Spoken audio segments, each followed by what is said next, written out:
Rafe Beckett. It should be stressed that Rafe is going to be president of the NTF in 2021, is part of the presidency triumvirate of the National Trainers Federation, and is indeed the flat committee chairman at the moment. And it was his letter to the BHA chair, Anna-Marie Phelps, that was leaked to the Sunday Telegraph last week, in which Rafe wrote, "It's clear that Nick Rust is looking after his future in this instance, but his future's not ours. His view isn't the view of the people who employ him. It's my view that he should step aside." Rafe joins us now on Luck on Sunday. Rafe, good morning. Good morning, Nick.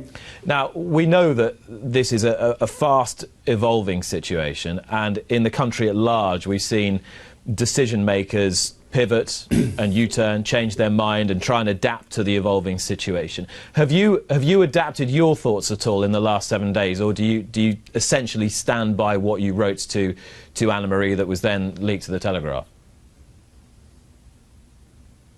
No, I stand by it. Just for those of us who haven't seen the text in its entirety, can you just flesh it out for us a little bit and just articulate your argument a bit more fully? Yes, certainly. So on the 15th of April, there was a meeting of the resumption of racing committee, and it was constructive and positive. Was my first line in the letter to Anna-Marie on the 16th. And I also said that the BHA press release about the resumption was equally positive and an improvement on the first draft without going as far as trainers would like. Now, this is important, Nick, because you've got to understand that on the 27th of March, there had been a press release gone out then that I had to tell the BHA that they needed to put in that they were aiming to resume on the 1st of May, or when lockdown was eased, because people were losing horses. They were having horses taken out of training regularly. I'm not talking about me. I'm talking about people all over the country. Owners were getting particularly twitchy and asking for a reduction in training fees of trainers who hadn't furloughed staff, and people were losing horses by the week. So that press release on the 27th of March saved an awful lot of people an awful lot of angst, to put it mildly. So we then had this meeting on the 15th, and as I say, it was positive, and the press release was positive.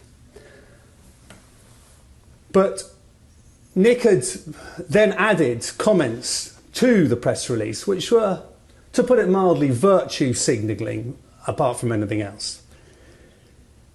Not least about the NHS, because by that time, discussions with a private hospital conglomerate were already at an advanced stage. We already knew that this group of private hospitals were within an hour of 50 of this country's 59 racecourses, and were prepared to cope with anything that racing could throw at them. So obviously I couldn't say that at the time, because some of it was confidential. It's no longer confidential because it's been at least one newspaper has written about it since. So the comments that it's right to continue the suspension until the pressure on the NHS allows for resumption, and we can safely assure the safety of those taking part, was irrelevant, to put it mildly. And in the previous day, I had calls from a number of trainers, none of whom knew I was going to write this letter. In fact, no one knew I was going to write the letter, not even the people who were copied into it. So the idea that this was a cabal of trainers set on a vendetta is absolutely not the case. And Mark Johnson will confirm that. Rafe, who of trainers only received the letter. Hang on a second, Mark. Hang on a second, Nick. A handful of trainers have received the letter, that's all. Yeah. And I hadn't spoken to Richard Hannon and Andrew Balding or Nigel Tinkler about it, and they certainly weren't supporting the position I was taking. That because I hadn't discussed it with them. Rafe, But the point, and this is the point that who do you think Sorry. leaked? Sorry, we're battling against a bit of a delay, and I appreciate it's difficult, and I know you've got a lot you want to say. Who do you think leaked that to the Sunday Telegraph? Well,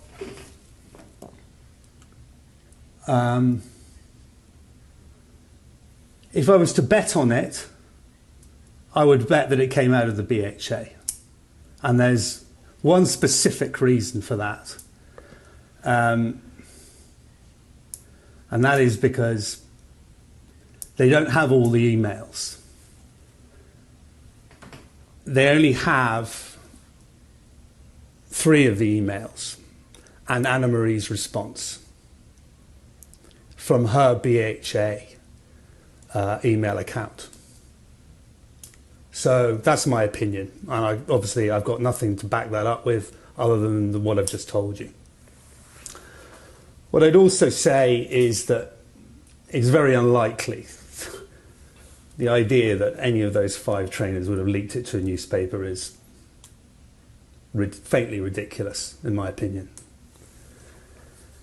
But just to go back to what I was saying is that a very good example of the position trainers were in at the time is Tom Dascombe, who, the day I wrote this letter, had given all his staff the day off because in the previous month he'd lost 10% of his string. And he could tell that they were all petrified of losing their jobs.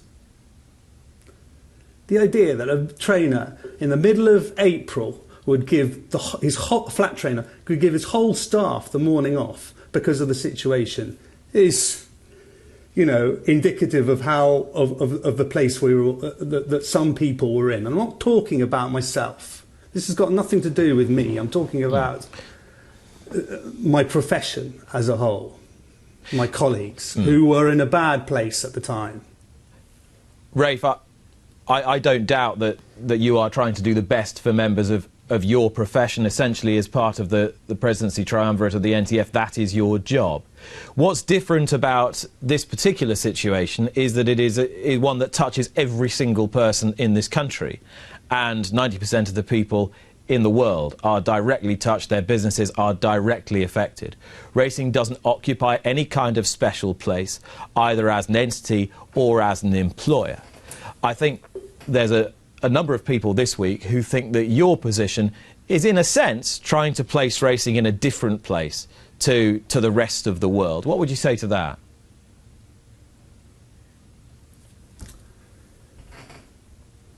I'll read you the last line of my email, which said, "If Nick wants to take care of our people and our horses, then the BHA must aim for racing's resumption to coincide with the end of the lockdown extension and announce that is the intention."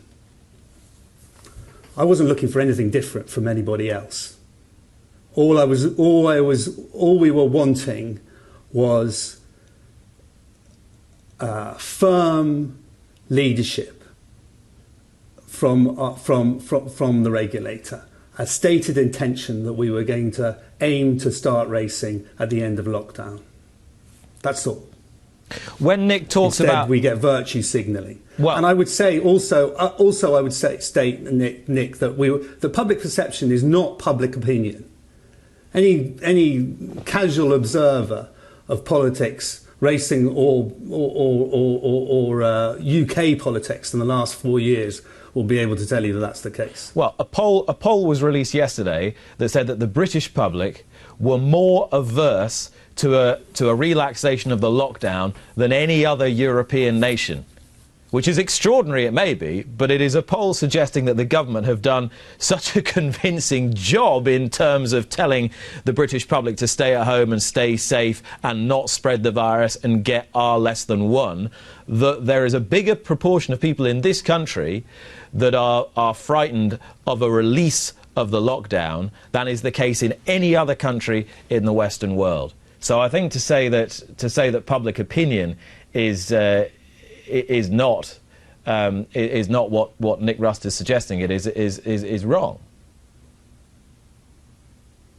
Well, I would say what I actually said was public perception is not public opinion, and polls have proven to be unreliable in the last 4 years. We know that. But also, what I would also add to that is that Japan, Australia, and Hong Kong are all under lockdown at the moment, and they are all racing behind closed doors. I'm not suggesting that we start racing until lockdown is eased, but I am suggesting that, or no, I am indicating that that's what the sport needed. We've seen a situation in Ireland today where a miscommunication between Horse Racing Ireland and the government, or Horse Racing Ireland not reading the right signals from the government, has led to an extraordinarily uncertain situation about when resumption might take place in a country where we assumed that they would beat us to being back racing again. Isn't that the surest signal of all that we need to follow government's lead in terms of our communication? And if Nigel Huddleston, the man who has sport within his brief, the MP with sport in his brief, has said to Anna-Marie Phelps and Nick Rust, please don't start giving out dates and specifics of a resumption plan before we release the lockdown, doesn't it behove racing to go along with what they're asking? To have a plan ready, yes, but to not start saying we need to be racing here, there or anywhere else? Well, as you know, Nick, because it was in the press release today, the first meeting that the BHA had with Nigel Huddleston was only on Wednesday. So how are they supposed to be getting any indication that that was the case if they hadn't spoken to him before Wednesday? That's the first thing I would say. Second thing I would say is that there were various conversations going on round the side with other government ministers that were indicating that wasn't the case. Do you just have to expand on that? I'm not going to. But you can't throw it out there and then not give us the... Because I can't. Because I can't give it out. One of the newspapers alluded to it. What I would say is this, Nick, is that I spent a lot of time dealing with working with the BHA on the resumption group and on race planning over the last couple of years. And I'd say that there are any number of good people in the BHA, men like Richard Wayman, Brant Dunshay, Paul Johnson, who I've dealt with regularly, and do a fantastic job. But it's clear to me that there's a disconnect between the people who are assembling the plan, a very detailed plan for resumption with regard to how social distancing, etc., testing, etc., and how all of that's going to work. Dr. Jerry Hill, all of them, they've done a fantastic job. But I'd suggest that there's a disconnect between them and the man at the top. Not intentional, but again, we had we continuously he has sent out messages that are not the messages we've been giving him. Not necessarily the people employed by the BHA, but the messages that have been given to him by the horsemen, by trainers and owners in the last... Only this week we had another example of that. And what was the example of that this week? The meeting I would say between Nigel Huddleston and Anna-Marie and Nick this week. Do you think, Nick, and you're a historian and the same as good a racing historian as there is, do you really think that Peter Saville, for example, would have waited 6 weeks or whatever it is to have a conversation with the sports minister in the same situation. Well, I asked the question. What we're asking for. Yeah, I asked the question, Rafe, of Nick Rust 2 weeks ago on this programme at around about the same time about whether he'd had one-to-one contact with Nigel Huddleston. He said he hadn't, but he then went on to clarify in an interview with the Racing Post that evening that he and Anna-Marie Phelps had been on regular conference calls with representatives of the Department of Culture, Media and Sport and Digital, and with Nigel Huddleston in those conference calls. But Wednesday's meeting was the first, one-to-one, if you like, or Nigel Huddleston with Racing alone. But Racing's own operatives, if you like, had been dealing with the civil servants in the DCMS in the lead up to that. That's what he was suggesting. Yeah.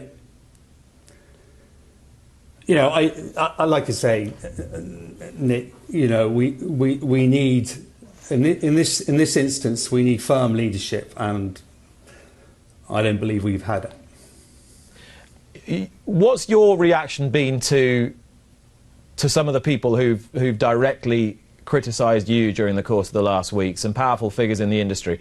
Alan Byrne, the editor-in-chief of the Racing Post, wrote a coruscating piece earlier in the week about your intervention and how it wasn't useful at this point for racing to be seen as a squabbling industry when we are trying to make our best case in the context of what's happening in the country at large and in the world at large. Lawrence Robertson MP, to the right of the Conservative Party, and Conor McGinn, a Labour Party MP, joint chairs of the all-party racing committee, both criticising what you had to say in your attack on Nick Rust. The BHA board fully and unequivocally supporting their man at the top. The PJA, also a part of the horsemen's quorum inside the BHA. Harming and bullying is the opposite of helpful, said the BHA. And one stakeholder told this programme that you were a bloody disgrace to the industry, I quote. Are you really being helpful, Rafe? Well, I can't see how the fact that asking for a man who's already resigned to stand aside is seen as squabbling, and how that harms our case in Westminster. I don't agree with that at all. Any casual observer of what's been going on in football can see clearly that those teams who are about to be relegated from the Premier League don't want to finish the season whilst everybody else does. I don't see that harms our case at all. These sort of things go on all the time. As far as what Alan wrote about me, I think he called me shameful and hopeless. And it's clear that Alan believes that I'd been raising a posse. Well, that's just simply, as I've already explained, that simply isn't true, and I refute that allegation in its entirety. I sent that email, as I said earlier, without anybody's knowledge apart from my secretary. I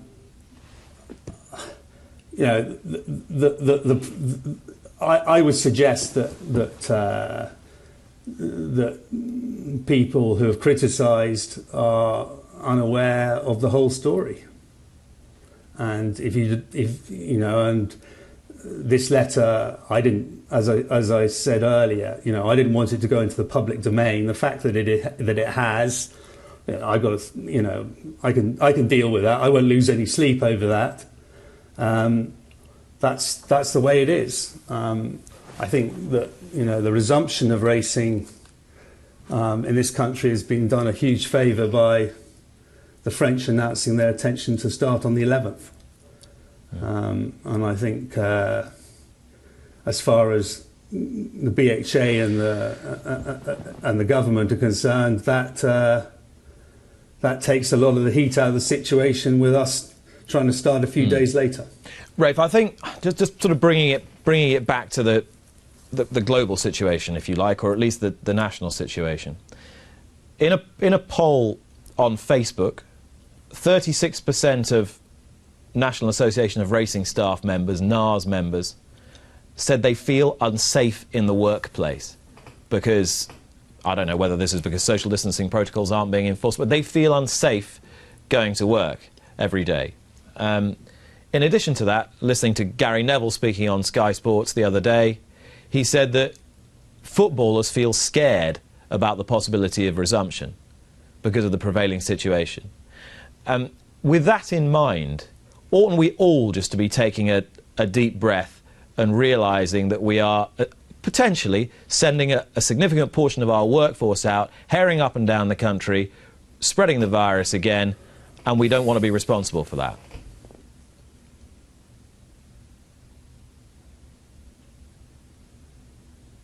Well, I don't think that's a question for me.